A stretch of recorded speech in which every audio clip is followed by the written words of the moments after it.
मैं आपसे एक बात पूछना चाहती हूँ कि आप उसे बेटी की तरह मानती हैं, तो जब आपसे कहा गया कि उसकी शादी कर दें, तो आपने इसे बताने की जरूरत नहीं समझी? मैंने नहीं, इसको अभी नहीं, मेरे हस्बैंड ने मना किया था, बोल रहे कि अभी मत बताना, अभी सिर्फ बात हम लोग आपस में कर रहे हैं, अभी कोई लड़का देखा नहीं है हम लोगों ने, सिर्फ आपस में अभी हम लोग बात कर रहे हैं आपस में, तो आपस में अभी बात कर रहे हैं, तो अभी हम लोग इसको बताना जरूरी नहीं समझा हम लोग ने। एक बात बताइए, अगर ये आपकी ननंद ना होकर ये सच में आपकी बेटी ही होती और तब आप लोगों ने उनकी शादी का फैसला तो कर लिया होता। जैसे मैंने अभी एक्शन ले रही हूँ कि मैंने अपने हस्बैंड से जैसे कहा कि अभी नहीं करेंगे इसकी शादी, तो मेरे हस्बैंड कह रहे हैं, तो मैं तभी भी यही बात रखती। आपका क्या कहना है इसके लिए सिद्धि? मुझे बहुत अफसोस हो रहा है कि मैं ऐसी फैमिली के बीच में रहती हूँ कि इतना दकियानुसी बातें सोचते हैं। शादी ज़रूरत नहीं है, शादी ज़िंदगी भर का साथ है। तो दो लोगों की जो आगे ज़िंदगी जीना चाहते हैं उन लोगों का मन होना चाहिए शादी करने के लिए। घर की परिस्थितियों को देख के शादी नहीं हो, क्योंकि परिस्थितियाँ कभी भी बदल सकती हैं, लेकिन ये शादी नहीं बदल सकती। अगर आपने आज शादी कर ली, कल को आपका मन नहीं हुआ उस शादी में रहने का, तो तुरंत डाइवोर्स हो जाएगा। सीरियसली ये बात मतलब सुन के मुझे अब लग रहा है कि यही बात हो सकती है कि अब छुटकारा पाना चाहिए। पहले नहीं लगता था, क्योंकि पहले कभी ऐसी बातें उठी नहीं है। और मुझे क्या पसंद है, कैसा पसंद है, मेरे मन का कुछ नहीं कि मैं तैयार हूँ या नहीं। तो फिर वो तो दिखाया जाएगा इन्होंने ना, देख भी लिया, कल को लड़का जाएगी, बात कल करवाई को जाएगी, आपने दिखाया लड़का जाएगा देख भी लिया कि लड़का कैसा है, तुमको पसंद है नहीं है, घर बार दिखाया जाएगा, तुमको फैमिली के मेंबर से मिलाया जाएगा। मेरी बात ऐसे ही थोड़ी कि बस हाँ बस हम देख आए हैं। आप घर पे भी ऐसे ही करती हैं क्या कि वो बोलती रहती है मेरी बात सुनोगे, मेरी बात सुनोगे, और आप चुप नहीं होती? नहीं सुनती हूँ कई तो बार। एक बार यहाँ भी सुन लीजिए, वो कुछ कहना चाह रही है कि जिंदगी उसकी है, आपकी नहीं। हाँ वो ठीक है, जिंदगी उसकी है, तो शादी उसकी होने वाली है, तो वो कुछ कहना चाह रही है अपनी जिंदगी के बारे में, एक बार सुन तो लीजिए। मैं यही कह रही हूँ कि कल को आपने जो लड़का फाइनल किया उसे मैं पसंद आ गई, उसने कहा कि ठीक है शादी हो जाएगी, तो उसने हाँ कह दिया, और कल को मैंने ना कर दिया, तब आपके रिश्तेदारों की नाक नहीं कटेगी। तो फिर पहले तो समझेंगे ना कि तुम्हारे में क्या प्रॉब्लम है, कि तुम क्यों मना कर रही हो, ये भी तो देखेंगे ना। इसमें भी मेरे अंदर प्रॉब्लम होगी। वो तो जब तुम हाँ या ना का जवाब दोगे तब डिसीजन लेंगे ना कि सही है कि नहीं है वो चीज़। हाँ वो चीज़ तुम सही कह रही हो कि गलत कह रही हो, वो तो बाद में डिसाइड होगा ना। मुझे इस उम्र में शादी नहीं करनी है, बात यहाँ पे खत्म। तो वो फिर आप अपने भाई से भी बात कर सकते हो ना।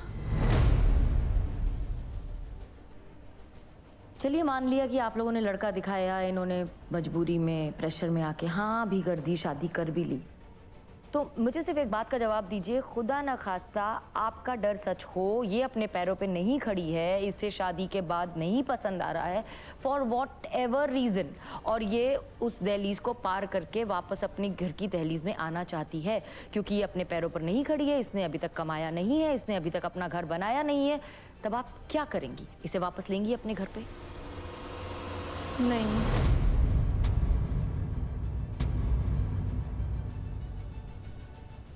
क्यों? क्योंकि भाई देखिए हम चाहेंगे कि अपने घर में खुश रहे फिलहाल। वो तो खुश नहीं है इसीलिए वापस आना चाह रही है, सिचुएशन यही है। क्या आपका घर उसका घर है? ऐसे तो है ही ना, घर उसका हक तो वापस पूरा आने है। देंगी? हाँ आने देंगे, क्योंकि अभी एक घर सेकंड उसका पहले आपने बोला नहीं। घर नहीं, तो फिर ये है कि उस समय हालात भी देखूंगी ना कि क्या उसके साथ हालात हैं। तो फिर जैसे कि मेरी मम्मी ने मुझे नहीं आने दिया, तो आप अपनी मम्मी की कहानी रिपीट करेंगी? नहीं करेंगे रिपीट। पर एक सेकंड पहले आपने बोला कि नहीं करूंगी।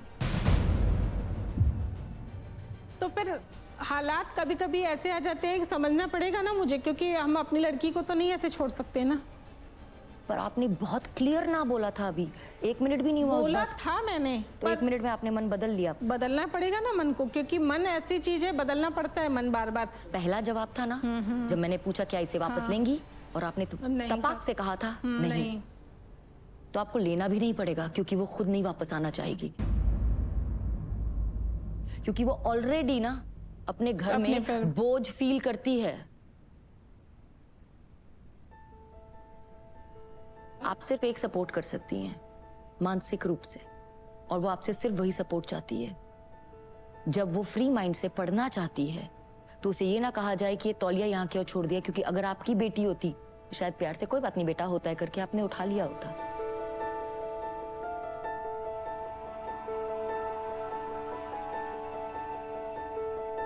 आज हमारी ऑडियंस में देश के कोने कोने से आई अलग अलग उम्र की लड़कियां और महिलाएं हैं। सिद्धि की हम उम्र लड़कियों के पास आत्मविश्वास है, जुनून है, जो अपनी मेहनत और जोश से दुनिया बदलना चाहती है। वहीं सपना जी की हम उम्रों के पास तजुर्बा है, प्यार दुलार है और उन्होंने कई दशकों से अपने घर को संवारा है, संभाला है। अब इन्हीं से पूछते हैं कि सपना जी और सिद्धि के लिए इनके पास क्या सलाह है। तो आप अगर सपना जी की जगह होती तो आप सिद्धि को पढ़ लिख कर अपने पैरों पे खड़े होने की सलाह देती या कहती कि 21 साल की उम्र में लड़का देख रहे हैं, 22-23 तक तो शादी कर ही लो? नहीं, मैं उसको पढ़ने लिख के देख के आगे बढ़ने देती। तू पढ़ के साथ घर भी संभाल। घर संभालना भी जरूरी है, पढ़ना लिखना भी जरूरी है, क्योंकि हस्बैंड कैसा मिलने वाला है ना इनको पता है ना उनको पता है।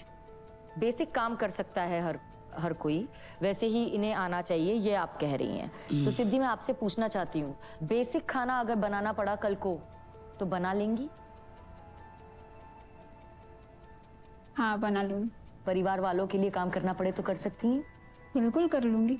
इसके अलावा आप लोगों के हिसाब से और क्या ऐसी जरूरत होती है जो एक घर की बहू या बेटी को आनी चाहिए? सिद्धि को अगर बेसिक चीजें आती हैं, लड़की को एक दिन नहीं आता रोटी, एक दिन जल गई, 2 दिन जल गई, लेकिन तीसरे दिन रोटियां नहीं जलती है। ये मैं बहुत एक्सपीरियंस से कह रही हूँ।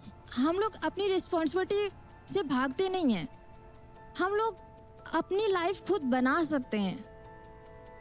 सपना जी को बोलना चाहती हूँ, अभी ये ज़माना बदल गया है, तो अभी ये ख्याल छोड़ दो, नहीं चलते। अभी वो बेसिक सीख रहे हैं तो सीखने दो उसको, बस हो गया। ज़्यादा टॉर्चर करने की ज़रूरत नहीं है उसको। सपना जी, मैं समझ सकती हूँ आपको सिद्धि की चिंता है, बट इतना भी मत करिए कि वो तानाशाही लगे। एंड जो आप कर रहे हैं, अगर ननद की जगह आपकी बेटी होती तो आपकी सोच ये होती, जिस दौर से मैं गुजरी हूँ उस दौर से वो नहीं गुजरे। उसको इतना आप सेल्फ डिपेंड बनाने की कोशिश करती, ना कि घर के काम में इन्वॉल्व करती। बेसिक चीज़ें आनी जरूरी है, ये मैं समझ सकती हूँ, बट उसके अलावा पूरा टाइम आपको घर के काम के लिए उसको नहीं बोलने की वजह उसको आप मोटिवेट करिए ताकि वो सेल्फ डिपेंड हो सके।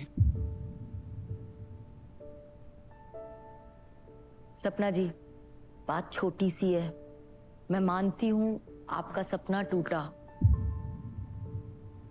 आपको वो जिंदगी नहीं मिली जो आप चाहती थी और मुझे इस बात का दुख है, क्योंकि किसी के साथ ये नहीं होना चाहिए कि उससे उसके सपने छीने जाएं। जी। आपको मजबूरी में उस शादी में रहना पड़ा क्योंकि आपको आपके माता पिता से सपोर्ट नहीं मिला। जी। आज खुद आपने कहा कि आप निभा रही हैं क्योंकि आपके पास कोई और चॉइस नहीं थी, और आप उस स्थिति में इसलिए थी क्योंकि आप अपने पैरों पर नहीं खड़ी थी। जी, सही था। तो आपको एक मौका दे रहा है ईश्वर अपने सपने सिद्धि के जरिए पूरे करने का, और कहीं ना कहीं आप उसकी इंस्पिरेशन है, ये याद रखिएगा। क्योंकि कोई सपोर्ट नहीं मिला आपको, फिर भी आज आप घर चलाने में सपोर्ट करती हैं अपनी टिफिन सर्विस से। जी। राइट? जी। तो अगर आज आप घर रहकर ये कर पा रही हैं तो घर से बाहर निकलकर क्या कुछ कर सकती है ये आप भी जानती हैं। जी।